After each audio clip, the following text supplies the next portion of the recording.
Mobil kalau facelift biasanya cuma ganti bumper doang atau ganti warna. Tapi mobil di depan gue ini nggak kaleng-kaleng faceliftnya. Ini adalah Kia Seltos facelift dan faceliftnya luarnya ganti, dalamnya lebih banyak lagi gantinya. Ya, ini adalah tampilan interior dari si faceliftnya Seltos. Kalian lihat ya, interiornya sekarang tampil lebih modern, tampil lebih clean. Kalau kalian inget dulu itu ada frame yang, aduh, kayak si Stargazer gitu loh, yang kayak eyesore banget, itu nggak enak banget dilihatnya. Sekarang dia tampil lebih kecil, malah kayak gue bilang kayak mirip-mirip kayak Kona atau kayak Hyundai kekinian atau Kia kekinian gitu kan.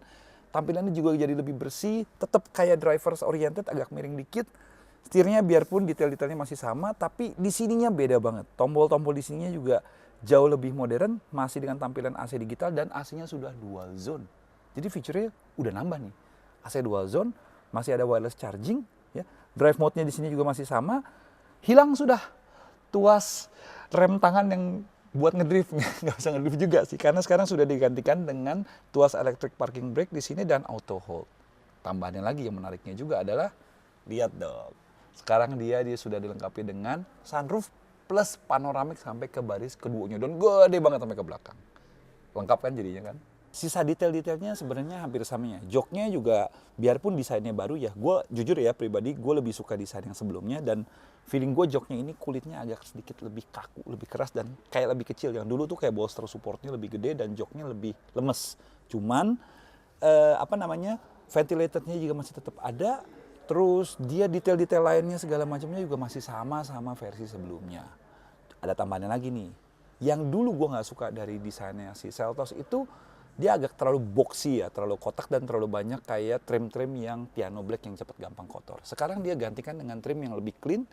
Di sini dia ada kayak soft touch-nya kecil, biarpun di sini sebenarnya masih plastik. Dan kalau kalian lihat ya, di bagian sampingnya sini, ini masih plastik. Cuman di sininya sekarang tuh, di bagian joknya sini, ini sekarang dia ada kayak lembut-lembutnya, ada softnya. Beserta di sebelah sininya juga kayak ada lapisan soft touch. Jadi intinya, yang kalian sentuh langsung ya, itu semuanya lunak. Oh iya, tambahan lagi, gue suka nih kayak mobil-mobil Eropa. Jadi duduknya tuh bisa nyaman.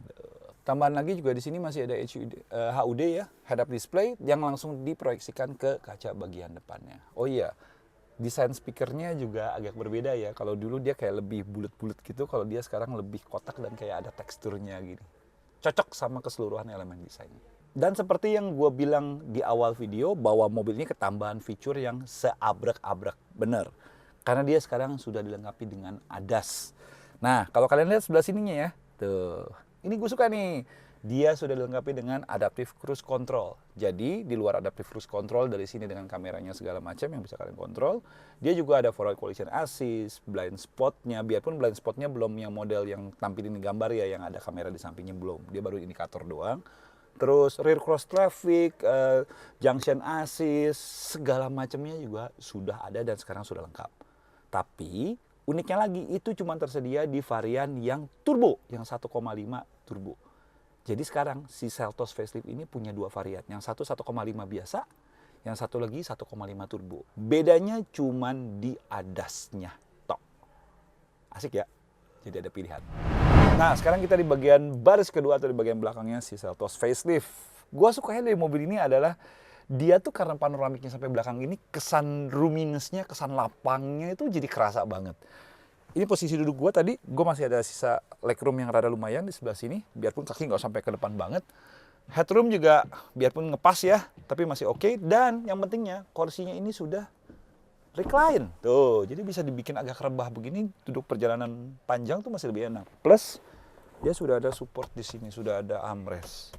Untuk kelengkapan, kisi-kisi AC masih ada, biarpun dia nggak bisa kalian atur blowernya ya. Dan sudah ada USB 2 port di sini. USB-nya juga USB-C di belakang sini.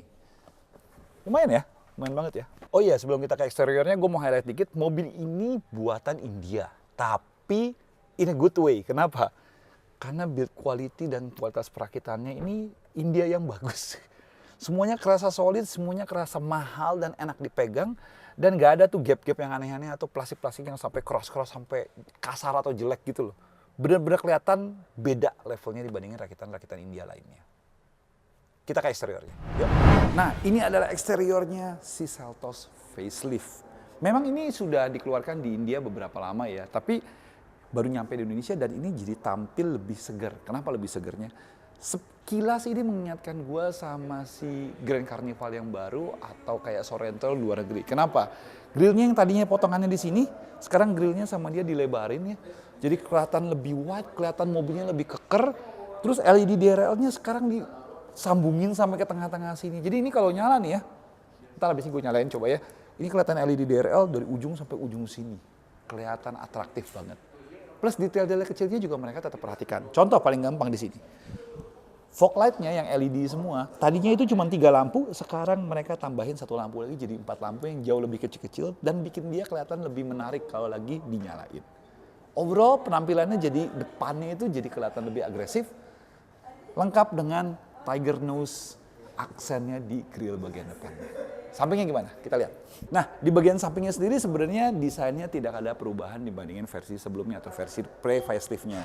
Bannya sendiri dia cukup lumayan ya, dia pakai ukuran 215, ring 17, profilnya sendiri 60. Jadi agak sedikit meaty, agak sedikit lebih tebal dan pasti ini biasanya kontribusi ke kenyamanan. Kita lihat lagi, desain peleknya by the way baru ya. Jadi modelnya sekarang lebih edgy, lebih techy dan masih dual tone. Sampingnya masih sama, perubahan paling besar justru malah ada di bagian belakangnya. Nah, kalau menurut gua pribadi ya, dari semua ubahan eksteriornya bagian belakangnya ini yang paling spot on, yang paling eye catching. Kenapa? Sekarang dia tampil dengan tampilan lampu yang baru. Mereka nyebutnya Star Map Light ya. Dan ini sekilas jadi membuat dia sekilas kayak EV9. Karakternya lampu-lampunya yang kotak-kotak edgy gini tuh cocok banget buat SUV kayak gini. Tentu saja semuanya full LED dan di sini udah nyambung. Logo Kia-nya juga tampil lebih elegan di sebelah sini. Bawahnya juga apronnya sedikit ada perubahan dan overall mobilnya jadi kelihatan lebih lebih punya stance, lebih lebar dan lebih keker gitu lah, khas sebuah SUV. Nah, sekarang kita bicarain soal mesinnya. Jadi kalau dulu Seltos itu cuma tersedia dalam mesin turbo saja, sekarang dia tersedia dalam mesin turbo maupun mesin NA atau naturally aspirated. Mesin turbonya sendiri dia pakai Smart Stream G 1500 cc 4 silinder, powernya sekitar 160 HP, torsinya sekitar 253 Nm. Dipasangkan atau disandingkan dengan transmisi DSG 7 percepatan. Tapi untuk versi yang 1500 NA, dia pakai mesin Smart Stream yang mirip kayak dipakai di Hyundai Stargazer atau di Kia Sonet. Itu powernya sekitar 115 HP, torsinya sekitar 144 Nm. Transmisinya dia pakai CVT, IVT-nya Hyundai Kia Group dengan virtual speed 8 speed. Oke, sekarang kita sampai pada kesimpulannya si Kia Seltos facelift ini. Gimana kesimpulannya? Kalau menurut gue, mobil ini dengan perubahan eksterior maupun interiornya sekarang tampil jauh lebih lebih futuristik, lebih align dengan garis-garis desain Kia-Kia lainnya seperti kayak EV9 atau Grand Carnival. Terutama di bagian belakang ini ya, jadi mirip banget sama line up Kia lainnya. Tapi di luar itu dia juga sekarang dilengkapi dengan fitur-fitur tambahan yang bikin dia tambah kompetitif di kelasnya. Instrumen panelnya sekarang juga dia jadi full LCD, jadi full LED, cakep. Ada panoramic sunroof dan sekarang dia sudah dilengkapi dengan ADAS. Tambahan lagi, mobil ini juga sekarang tersedia dengan 2 varian mesin, 1500 turbo dan 1500 biasa. Yang tentu saja punya perbedaan harga yang lumayan. Ngomong-ngomong soal harganya belum di-unveil karena mobil ini nanti akan resmi diluncurkan di Gias 2024. Jadi mungkin waktu kalian nonton video ini harganya udah ada di bawah ya. Gimana menurut kalian mobil ini? Oke, mungkin sekian itu aja. Thank you udah nonton video ini. Kalau kalian suka, klik like, tekan tombol lonceng, dan subscribe kalau belum subscribe. Audi sign off dari Indomobil. Thank you, bye-bye.